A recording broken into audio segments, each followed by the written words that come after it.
Kalau nggak salah ceritain tuh dia ada ngeliat buku harian apa-apa lah gitu, coret-coretannya si Anya. Oke. Ini apa nih? Ini lagu gua nih gitu. Oke. Ya udah kayak gimana lagunya? Kayak gini. Wah, enak yuk, bikin aja yuk. Bikin. Karena pada saat lu bikin lagu belum tentu keluar yang lu sering nyanyiin gitu. Jadi ya bener. menurut gue itu sih wajar-wajar aja sih. Bener. Jangan maksudnya kalau tetap sekolah tuh perlu gitu. Sekolah tuh tetap perlu. Lu mau serius jadi pemain band, paling enggak sekolah bisa diselesain, jangan tinggalin gitu. Apalagi ya kalau, dan jangan setengah-setengah sih kalau gue bilang juga gitu. Artinya kalau emang lu mau masuk ke dunia musik, ke dunia entertain, ya udah dalemin apa yang ada di dalam situ. Nggak cuma jadi di atasnya aja, nggak cuma ada di depannya aja, tapi lu lihat juga di belakangnya ada apa yang bisa lu, ternyata sebenarnya banyak juga yang bisa lu kerjain di belakangnya. Gitu.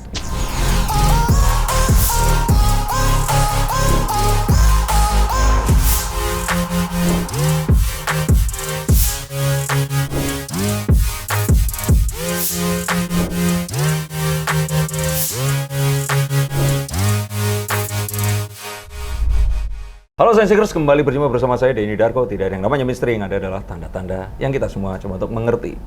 Bersama saya ini adalah seseorang yang kalau ketemunya orang-orang seumuran saya atau 10 tahun di bawah saya, itu nggak usah dikenalin. Karena bandnya saat itu ini super populer. Jadi kalau sekarang band kurang ini ya. Jadi ini adalah frontman ya, salah satu frontman ya. Bersama saya, ini adalah saat ini vokalis dan masih vokalis. Masih Dari Bass Jam, Sigit Wardana. Yeay. Apa tidak ada yang namanya misteri? Kalau tidak ada yang namanya misteri, yang ada adalah tanda-tanda yang kita belum mengerti. Tanda-tanda yang kita belum mengerti. Jadi sebenarnya misteri nggak ada. Yang Jadi ada semua hidup ini sebenarnya ada tanda-tanda. Ada gitu tandanya. ya? Mau hujan itu kita ngerasain. Entah kenapa kayak bau tanah. Nggak cuma mendung. Atau misalkan kayak panas gitu apa? Iya panas, ya, hawanya. Sebenarnya semuanya itu bisa kita prediksikan. Oke. Artinya seperti itu. Sama kayak gue berpikir bahwa pas gue pertama kali denger lagu lu sekitar 27 tahun yang lalu ya. Bro, lu tua lo bro. Itu berapa tahun? Kita seumuran kan? Iya. Itu 20, berapa? 27 ya? 20. Yang mana nih lagu yang mana? Enggak. Pertama kali Bass Jam itu berarti tahun 1990. Bass Jam 94 terbentuknya. Awal 94. 20. Tahun ini 28 tahun. 2022 28 tahun. Single pertamanya adalah Bermimpi. Itu tahun 96. Oke. 96. Nah, 94 itu berarti apa? 94 itu baru bikin band. Oh, band. Kita mulai ketemu. Nah, ini kita cerita tentang itu. Karena anak-anak sekarang ini kayaknya ngebandnya beda sama ngeband zaman lu. Bedanya gimana? Nah, ntar kita ngomong. Oke, tapi 94 lu belum ada, baru 96 ya? 96 baru punya album pertama. Nah, karena gue inget banget, gue itu baru nyampe Bandung, 96 tuh, angkatan gue 96 kan, kita seangkatan kan ya? Nah, lagu lu keluar, itu tuh entah kenapa, ini juga gue mau nanya, ini pertanyaan yang sejak pertama kali gue denger lagu lu di radio saat itu, karena belum ada di Aquarius kalau di Bandung saat itu, belum bisa dibeli. Gue masih denger di radio dulu biasanya. Iya, di radio dulu. Ada satu irama di awal itu yang kalau buat gue yang Jawa, itu Jawa banget. Apa? Ten. Oh bukan. Malah di lirik lu. Oh, yang mungkin aku. Oh, itu bukan pujangga. Kalau bukan pujangga itu tahun 98, Bro. 98 ya? Iya. 98. Oh, bermimpi dulu ya? Bermimpi dulu. Berarti yang itu tadi. Nah, pas yang itu tuh gua bermimpi denger. Tapi yang gua suka di situ yang karena karena gua mendengarkannya itu mungkin aku bukan pujangga itu masih biasa. Yang pandai merangkai kata. Itu kan beloknya kayak orang nembang gitu. Gua berpikir ini bandnya memang mau ada seperti ini atau waktu itu gue berpikir loh bermimpinya kan pop aja gitu loh, pop progresif ya, apa masuknya? Apa ya, pop lah aja. Pop aja ya? Pop aja. Nah, tapi waktu itu nggak ada kesengajaan? Nggak ada. Bass Jam itu kalau bikin lagu, bener-bener kita tuh, ini nggak tahu ya, kalau gue bilang sih, ternyata sekarang itu kejelekan kita gitu ya. Kebandelan kita tuh nggak pernah kalau bikin lagu nggak pernah konsepin yang, kita bikin lagu kayak gini ya, musik kita kayak begini ya, nggak pernah gitu. Jadi datang ke studio, ngumpul gitu ke tempat, ke base camp ya, kita genjreng-genjreng, bikin lagu, udah jadi gitu. Ini mungkin yang udah ngefans pasti udah langsung tahu, tapi ceritain lagi buat anak-anak sekarang ini, dua lagu itu, Bermimpi sama si Bukan Pujangga, itu prosesnya gimana sih? Oke, kalau Bermimpi itu sebenarnya yang bikin kan Anya tuh yang main keyboard tuh di Bass Jam, di ceweknya cuma dua kan waktu itu? Dua. Bassist sama keyboard. Sekarang bass sama drum. Oke. Nah itu Bermimpi ceritanya Anya sebenarnya yang kalau bikin? bermimpi Anya yang bikin. Nah, cuma dia waktu itu emang nggak terlalu pede untuk apa namanya ngasih lihat lagunya nih. Ini gue punya lagu loh gitu. Oh, oke. Itu bermimpi itu kita taunya kita udah dapat kontrak sama label kalau nggak salah. Terus lagi rekaman, udah ada 9 lagu, waktu itu 10 lagu kalau nggak salah. 9 lagu, berarti udah ada 8 lagu, kurang 1 lagu lagi. Itu malah lagu yang Tiba-tiba Aris, terakhir masuk. ya pemain gitar BSM, Aris kan sepupuan sama Anya. Oh, dia ngelihat kayak ada, kalau nggak salah ceritain tuh dia ada ngeliat buku harian apa-apa gitu, coret-coretannya si Anya. Oke. Ini apa nih? Ini lagu gua nih gitu. Oke. Ya udah kayak gimana lagunya? Kayak gini-gini. Wah, enak yuk, bikin aja yuk. Bikin. Justru malah itu yang dipilih sama label waktu itu buat jadi hits pertamanya. Siapa yang BSM. milih? Lo masih ingat? Dari label. Oh, langsung dia bilang bahwa lagu si paling bontot ini ya? Iya, nah, itu yang kayaknya lagunya unik nih ya gitu. Dan ternyata pada saat itu sih kita nggak pernah kepikiran apa sih yang bikin unik gitu, apa sih kenapa sih dipilih lagu ini, ya udah dipilih sama label lagu ini, ya udah jalanin gitu kan. Tapi ternyata emang sekarang setelah kita udah tua ya, banyak teman-teman yang datang itu lagu bermimpi tuh punya kesan banget buat gue gitu. Kenapa? Ya karena menurut teman-teman lagu itu mewakili liriknya ya, tema liriknya mewakili kehidupan di umuran segitu gitu, di umuran belasan, umurnya relate lah gitu. Berapa ya? 17 ke 18 ya? 17-18 gitu. Dan band waktu itu yang istilahnya personil bandnya ini mirip sama gue, itu seinget gue ya Bass Jam. Yang lainnya itu kalau nggak either lebih tua, lebih muda enggak ya? Gue mengingatnya begitu ya. Kalau gue salah gue nggak tahu, tapi gue inget banget kenapa gue inget banget dengan band lo itu adalah karena gue pas lihat gue di cermin, ya mereka ini sama kayak gue gitu loh, seumur. Iya sih, kalau diingat-ingat lagi emang pada saat itu belum ada band yang personilnya umurnya belasan gitu, anak sekolah, masih ada yang sekolah, ada yang SMP, dan ada itu tuh yang kalian SMA. sepantar semua, seangkatan? Enggak, justru kita range umurnya tuh agak jauh gitu. Sita paling muda waktu itu Sita. Sita itu waktu album pertama kalau nggak salah dia baru masuk SMP kalau nggak salah. Tapi nggak memang kelihatan banget ya Sita waktu itu. Iya, masih paling kecil. Paling muda. Iya. Yang paling umurnya paling tua waktu itu BS main drum, dia udah umur 24-an kalau nggak salah. Jadi emang jauh rentang umur. Iya. Sementara gua Aris, Adnil, Anya itu SMA lah waktu itu. Kalau Adon sama deket-deket sama BS, sudah 23-22-an gitu umurnya. Iya. Berarti zaman itu yang mengumpulkan kalian adalah karena kalian satu kota atau apa? Enggak, sebenarnya ceritanya ini panjang nih ceritanya. Pendekin aja. Karena yang itu pasti orang-orang pada nonton. Ini kayak formality aja. Formality. Oke. Sebenarnya jadi awalnya adalah Aris sama Sita emang karena mereka adik kakak nih. Aris main gitar, Sita main bass. Mereka adik kakak mau bikin band. Bokapnya kebetulan satu kantor sama bokap gue. Oh iya? Satu kantor, gitu, satu kantor. Terus karena tahu gue ngeband di Bogor, diajakin lah, mau nggak? Ya anak saya mau bikin band, mau ikutan nggak? Kantor di mana sih? Di Jasa Marga. Oke. Jasa Marga. Sini nih. Terus ya udah gitu. Gue dari Bogor ke Jakarta waktu itu latihan. Terus ada sepupunya mereka juga namanya Enya. Kebetulan adik kelas gue di sekolah dulu ya. Udah kita ketemu main di acara 17-an kantor waktu itu kalau nggak salah. Kantor Jasa Marga itu. Itu udah terbentuk atau baru 4 orang? Belum, masih 4 orang. Masih pakai pemain drumnya, masih pakai orang lain gitu. Lagu apa yang lo bawa? Vokalis juga baru gue doang, belum ada Adon. Gitu. Lagu-lagunya waktu itu bawain lagunya Guns N' Roses, Nirvana. Metallica yang Nothing Else Matters. Itu terus lupa yang lainnya apa. Pokoknya yang gue inget sih lagu Guns N' Roses tuh Passion kalau nggak salah. Iya. Nah terus udah abis itu manggung sekali. Terus ternyata kita seriusin yuk gitu, kita seriusin, cari personil lagi kayaknya kurang nih pemain drum, terus ada lagi yang mau kenalin vokalis, ada vokalis lagi kayaknya kalau mau bawain lagu orang, kita perlu range vokal yang agak beda nih, ada 2 orang vokalis. Iya, ngerti. Gitu kan. Sama kayak kalau orang bilang sekarang band cafe paling nggak vokalis ada 2.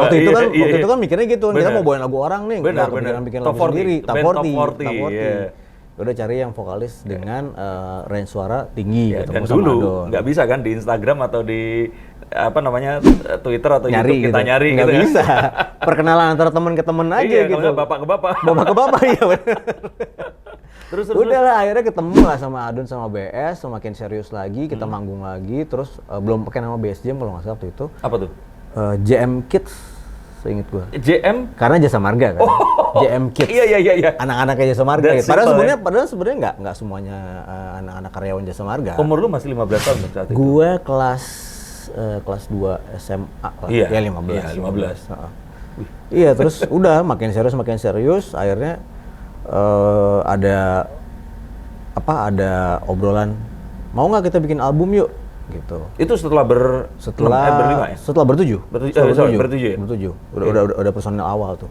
Bikin album yuk, gitu. Ya udah, akhirnya kita bikin demo 4 lagu, nawarin ke label-label, diterima sama Musika gitu, label yang pertama mau kontrak Bass Jam, kita dikontrak desain 4 album, udah seterusnya berjalan. Lu manggung bawain Guns N' Roses, terus kenapa lagunya jadi pop? Karena kalau gue bilang sampai sekarang yang gue anut ya, bukan gue, yang gue pahami gitu, kalau belum tentu apa yang lu mainkan gitu, musik yang lu mainkan, musik yang lu sukain itu adalah musik lu sendiri gitu. Karena pada saat lu bikin lagu belum tentu keluar yang lu sering nyanyiin gitu. Jadi ya bener. Menurut gue itu sih wajar-wajar aja sih. Bener. Dan kadang-kadang apa yang orang lain sukain, yang fans lu sukain beda sama yang lu yang kita sukain gitu kan. Iya. Jadi sebenarnya pas lu manggung, lu tuh berharap di lagu yang mana lu paling keren itu beda dengan yang orang-orang ini. Beda, iya. Oke, lagu yang lu paling sukain berarti kalau Bass Jam apa? Di Bass Jam. Kalau yang rata-rata lagu yang gue sukain di Bass Jam itu yang nggak jadi hits sih. Oke, yang lagu ini berarti penciptaannya semuanya itu pada rata atau? Iya, rata. Bass Jam tuh emang konsepnya dari dulu kita kalau bikin lagu ngumpul di studio atau di base camp gitu ya, udah genjrengan bareng-bareng semua, lirik semua keroyok bareng gitu. Jadi pembagian terata. Leadernya adalah yang dituakan atau? Ya nggak ada sih. Nggak ada sih.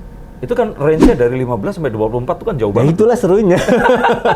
Itulah serunya, makin lama ada yang berantem, ada yang ribut, ada yang pergi. Gitu ada. Kalau udah gitu udah oke, kita break dulu ya berapa hari, seminggu gitu. Ntar udah seminggu ketemu lagi, fresh lagi. Oke, tuntutan dari label ke band dengan range usia itu tadi kan tujuannya beda-beda. Ada yang begitu 24, 25 tuh mau kawin tuh. Yang ini baru istilahnya beger masuk SMA, ya kan, Sita tuh saat itu. Terus ada kejadian apa aja yang lucu, unik, tapi sekarang kalau diceritain ini tetap proper lah? Ya itu mungkin karena umurnya beda, emosinya juga jadi beda-beda kan ya. Ada yang masih meledak-ledak, ada yang mungkin udah mulai agak redam gitu ya. Ya banyak sih, kalau disuruh inget-inget apa kejadiannya agak lupa sih ya. Cuma maksudnya ada ya kejadian kayak gitu tuh, misalkan kayak lagi ngumpul bikin lagu, terus ada yang liriknya mendingan satu kata aja gitu.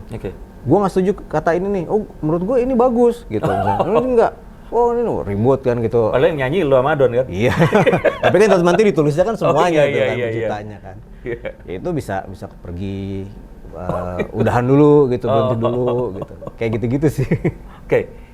Buat lu waktu itu di Bass Jam ya, dan yang lain-lain juga, kalau lu boleh lihat dan lu kasih komentar ya, itu artinya sebenarnya kayak kalau mimpi anak-anak sekarang tuh kalau nggak jadi tiktokers, youtubers. Dulu tapi gue inget tuh, gue anak band pengennya pasti jadi pemain band. Iya, pemain band gitu loh. Lu yang akhirnya mimpi lu tuh lu achieve di saat yang tepat ya kan. Gue yang anak umur 17-18 tahun, lu tenar melakukan hal yang lu suka bareng dengan teman-teman yang lu punya chemistry, ditonton se-Indonesia gitu. Apa yang kira-kira, apa ya kalau gue bilang itu pengen lu ceritakan, terus kalau lu ngasih tahu anak lu akan kasih tahu itu? Apa ya? Apa yang lu bawa dari masa lalu ke sini? Ada yang senang, ada yang enggak ya. Iya. Gitu. Yang senangnya mungkin ya tadi gue bisa mewujudkan cita-cita gue dari SMP, dari mulai ngeband, akhirnya ternyata nggak memakan waktu yang cukup lama gitu. Akhirnya gue bisa ketemu sama band yang membawa gue masuk ke di industri musik, gitu, sama-sama bikin karya. Terus ternyata karyanya bisa disenengin sama banyak orang gitu. Salah satu yang nggak menyenangkannya adalah mungkin waktu kali ya. Waktu gue maksudnya gue ngebandingin sama teman-teman gue gitu sekarang yang seumuran gitu ya, banyak waktu-waktu yang gue nggak, pada saat itu gue nggak ada gitu. Lo ada di studio? Gue ada di studio, gue lagi manggung di luar kota, gue di mana gitu. Sementara kayak misalkan perpisahan SMA itu kalau nggak salah, seingat gue nggak datang, atau gue cuma bisa datang sebentar terus gue pergi gitu karena ada manggung. Itu saat itu tur atau manggung? manggung gitu. Oke. Waktu ada manggung, gue lupa di mana. Nah itu kayak gitu-gitu contohnya ya. Jadi ada momen-momen yang gue nggak ada di situ gitu. Iya. Terus misalkan teman-teman gue meniti karirnya sampai sekarang nih di umur yang udah 40-an ini itu hampir sama gitu ya, maksudnya sekolah SMA, kuliah, lulus kuliah, terus mulai kerja apa-apa sampai akhirnya punya sesuatu, menjadi sesuatu gitu. Kalau gue kan enggak kan. Iya. Lulus SMA gue udah jebret, karir gue udah naik banget. Nah, karir itu kan juga nggak selalu di atas kan. Iya kan, gantian Pada saat orang gantian lain. gitu. Pada saat gue ngerasain di bawah, gue sempat kayak nggak punya, gue ngapain ya gitu. Gue ngapain ya, gue nggak punya keahlian lain selain bermusik. Iya. Gitu. Yang gue tahu cuma main band doang gitu, nggak tahu yang Dan lain. zaman itu YouTube belum ada. Belum ada. Iya. Mau ngapain lagi gitu. Iya, kayak gitu-gitu sih, maksudnya hal-hal yang ternyata nggak gue siapin dari muda gitu. Oke. Dan kalau seandainya kemarin itu kejadian, terus lu mau ngulang lagi, yang lu pikirin itu adalah apa saat itu? Lu manggung, tapi apa yang akan lu persiapkan? Ini untuk anak-anak yang bercita-cita masih jadi pemain band. Jangan, maksudnya kalau tetap sekolah tuh perlu gitu. Sekolah tuh tetap perlu.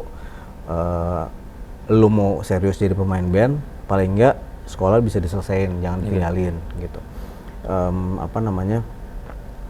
Apalagi ya kalau, dan jangan setengah-setengah sih kalau gue bilang juga gitu. Artinya kalau emang lu mau masuk ke dunia musik, ke dunia entertain, ya udah dalemin apa yang ada di dalam situ. Nggak cuma jadi di atasnya aja, nggak cuma ada di depannya aja, tapi lu lihat juga di belakangnya ada apa yang bisa lu, ternyata sebenarnya banyak juga yang bisa lu kerjain di belakangnya gitu. Bener, itu akan bisa lu tekuni setelah ya lu jadi pemainnya, lu bisa jadi di industrinya begitu kan. Terus lagi itu juga selain itu jangan membatasi gitu. Kalau gue selalu bilang, selalu berusaha untuk diri gue sendiri. Misalkan gue vokalis nih gitu, bukan berarti posisi gue selalu ada di depan. Gue juga harus ke belakang, berbagi juga ke belakang. Gue juga harus kenal sama kru gue harus kenal sama IO-nya, gue harus kenal sama yang masang lampu, yang masang alat. Kalau misalkan di sini gue harus kenal sama, gue harus bisa ngobrol sama yang megang kamera, di belakang kamera kayak gitu-gitu, megang lampunya. Karena mereka juga yang mereka adalah bagian dari dunia entertainment. Jadi ya itu salah satu usaha gue untuk nggak setengah-setengah tuh itu sih sebenarnya. Ya, dan ya itu tadi buat lu ini adalah penampilan lu yang harus keren. Buat mereka nih misalkan backstage kru ini kan mereka sebelumnya mungkin bantuin Kahitna, bantuin siapa, ya kan. Nah, tapi ini pertanyaan semua orang juga dan orang pengen tahu. Misalkan orang nonton Bass Jam, orang kan pasti nungguin paling terakhir yang lagu Bermimpi kan. Atau Bukan Bujangga. Atau Bukan Bujangga, biasanya seperti itu. Nah, lu pasti akan nggak pernah inget kan? Lu udah berapa ribu kali nyanyiin lagu? Nggak pernah inget. Nah, pas lu nyanyiin itu kan, ini kalau kita sebagai performer, itu tuh selalu dikasih tahu itu. Lu nggak boleh capek, atau lu merasakan ini adalah penampilan lu ke 100 atau 1000 atau berapa ribu kali, lu harus act as if ini lu pertama kali bawain itu. Out lah gitu. Iya, out seperti itu. Pernah nggak, lu saking bosennya sampai akhirnya di atas panggung lu, aduh, blank atau apa, atau kejadian yang lucu apa gitu? Bosen sih pasti ya, pasti sering. Karena orang lain lihatnya kan keren tuh, wah manggung, turun dari bus, dikawal sama ini, masuk. Tapi kalau itu lu lakukan rutinitas sih, jadi rutinitas. Lu kan pengen kayak orang-orang yang lain yang ya udah main sama temennya, nongkrong di Blok M atau ngapain dia kan? Lupa lirik itu sering sih. Maksudnya kalau udah mulai jenuh gitu, ya akhirnya jadi manggung tuh kayak tadi rutinitas ya, jadi lewat aja. Nah kalau udah rutinitas kan semua kan jadi di luar kepala ya. Nah tiba-tiba begitu blank, lagi mikirin apa, lagi nyanyi tuh kalau mikirin apa, blank tuh kan. Lupa liriknya. Cuma biasanya gue gini sih, gue menyiasatinya supaya nggak bosen adalah gue bikin gue punya momen-momen yang gue memang nggak bawain lagu-lagu ciptaan sendiri gitu. Misalkan gue manggung di kafe gitu, yang benar-benar gue nggak mau ya, gue mau manggung ini nggak mau bawain lagu sendiri, gue mau bawain lagu orang gitu. Ya gitu-gitu kayak bikin refresh aja sih. Nah, mengingat masalah itu tadi rutinitas dan sebagainya, bokap lu yang gue yakin orang Jasa Marga pasti kebayangnya anaknya kan masuk juga ke BUMN yang sama atau paling nggak ngerti nggak? Iya nih, kan? iya. Apalagi anak cowok kan. Nah, waktu itu apa yang terjadi dengan ya lu famous lah saat itu, tapi kan pasti punya pikiran ntar kalau kedepannya gimana atau apa, pernah nggak konflik sama orang tua? Alhamdulillah nggak pernah. Jadi orang tua support. Orang tua gue, nyokap bokap gue semua berdua itu support banget sama apapun yang dipilih sama anak-anaknya gitu. Nah tadi lu bener bilang bokap gue mau istilahnya kayak punya jatah sebenarnya untuk masukin anaknya di situ. Dan anak-anaknya nggak ada yang masuk situ. Oh iya? Nggak ada. Gue jadi musisi gitu kan, adik gue yang cewek ikut suaminya, terus yang cowok juga ya kerjanya di bidang ini apa kayak website gitu-gitu ya. Boleh orang lain tuh pengen banget punya bokap di BUMN terus ya. Iya tapi nggak ada sih, akhirnya ya udah nggak apa-apa sampai bokap gue pensiun ya nggak ada yang nerusin di situ jadinya anak-anak. Nah momen lu akhirnya sempat keluar dari Bass Jam. Itu sebenarnya apa yang membuat lu akhirnya memilih untuk seperti itu? Kondisinya pada saat itu Bass Jam lagi vakum.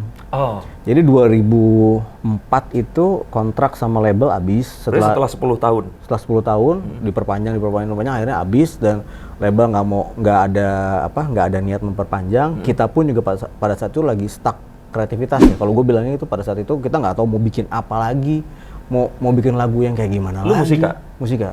Berarti zaman Peter Pan lagi naik juga kan itu? Bertepatan sama itu ya. Itu kan kayak lu regenerasi gitu ya, regenerasi Bass Jam terus kemudian si Peter Pan ini. Iya. Terus lu akhirnya memutuskan untuk ya sudah lu cabut dulu. Enggak, sebelumnya Bass Jam vakum dulu karena kontrak habis, terus kita juga ngerasa stuck kreativitas, akhirnya Bass Jam memutuskan untuk kita vakum yuk. Vakum aja dulu deh. Ini waktunya buat masing-masing dulu gitu. Ada yang sekolah, ada yang kerja, ada yang keluar negeri gitu-gitu. Gue bingung mau ngapain. Terus lu mulai kuliah gue udah terlanjur berantakan. Sampai akhirnya gue kuliah lagi. Gue kuliah lagi terus sambil cari duitnya gimana ya. Lu sempet sinetron main kan? Nah, itu dia. Pada saat Bass Jam vakum ada tawaran main sinetron, ada casting nih. Pas kok hari ini misalnya gitu ya, hari ini Bass Jam memutuskan untuk vakum, besoknya gue tiba-tiba ditelepon, lo bisa nggak datang, ada casting nih. Gitu. Datanglah gue karena dengan sebenarnya tawaran main, bukan sombong ya, jadi sombong sih. Tawaran main film, main sinetron tuh udah datang dari awal Bass Jam album pertama. Cuma selalu gue tolak karena gue nggak mau, idealis gue adalah gue nggak mau, gue maunya musisi, gue anak band gitu, gue bukan main sinetron. Ya, tapi kalau lo ambil saat itu Bass Jam mungkin udah nggak tahu juga ya. Awal gitu. Nggak tahu juga ya. Ya dengan baik ke 2004 itu dengan kebingungan gue mau ngapain, akhirnya gue datang lah ke PH itu, gue casting, dapet serial itu series ya, udah gue dari situ mulai syuting, terus bertahun-tahun ya itu, terus kayak gitu gue bikin band baru juga. Apa sih waktu itu? Namanya Nuva. Ya? Nuva. Terus si bandnya itu dapat kontrak sama label. Begitu mau rilis, tiba-tiba teman-teman Bass Jam pada balik lagi yuk, kita ngumpul lagi yuk, mulai lagi yuk gitu. Nah pada saat itu gue mikir, wah ini nggak fair banget buat gue ya gitu. Ini nggak fair buat teman-teman band gue yang baru nih. Gitu. Kita udah merintis, dapat label, tiba-tiba masa gue tinggalin aja. Iya. Gitu kan. Terus ya udahlah, ini waktunya buat gue sendiri, jadi akhirnya gue nggak ikut ya. Gitu. 2006 kalau nggak salah. Itu Adon sendiri akhirnya? Adon ada yang ganti. Karena kan range suaranya beda. Iya, kan? Ya akhirnya ada pengganti gue, vokalis pengganti, namanya Alvin. Alvin ya? Alvin, dia tuh dari alumni salah satu pencarian bakat gitu. Nah udah, Bass Jam jalan, gue akhirnya band gue yang gue bikin baru itu bubar, gue akhirnya solo karir. Solo akhirnya bikin album solo. Sampai 2015 tuh ada project Bass Jam reunian, udah balik lagi. Jadi memang sebenarnya kalau dibilang persis kayak ya ini selesai ada proyek lain, ada proyek lain. Bisa dibilang gitu. Bisa dibilang. Nah keluarga lu sendiri akhirnya, gue tuh nggak mengikuti lu sebagai personal. Lu menikah akhirnya dengan istri gue. Iya ya. Kan ada yang menikah sama fansnya. Enggak. Iya dengan apa? Dengan. Lu kenalnya di mana? Kenalnya itu gue kuliah kan ya. Setelah pada saat Bass Jam vakum itu gue sempat kuliah lagi. Gue kuliah lagi, gue punya teman-teman kuliah di situ. Nah salah satu teman kuliah gue itu, salah satu teman dekat gue di tempat gue kuliah di kampus tuh punya sahabat dari kecil. gitu. Nah, emang sering diajak ketemu sama teman-temannya gitu-gitu sampai akhirnya gue dikenalin. Gitu.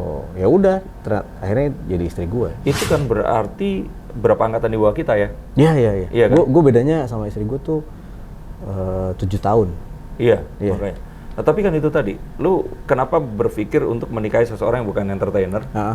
Instead of lu ketemu sama siapa ya kan, ada banyak putri apalah atau apa ya kan, atau pemain sinetron apa kan, urutannya gitu. Penyanyi itu ketemunya ya sama kalau kayak Udah pernah dicoba sih. Oh, udah. Nggak, buat gue nggak masuk aja gitu. Maksudnya ya nggak tahu sih ya. Ini mungkin sebenarnya pribadi aja sih gitu preferensi. masalah. Ya terus akhirnya gue mikir ya emang ini udah jalannya kok gitu. Gue dikasih jalannya untuk ketemu jodohnya ya bukan orang yang dari dunia entertain. Dia emang bener-bener sekarang jadi ibu rumah tangga gitu ya.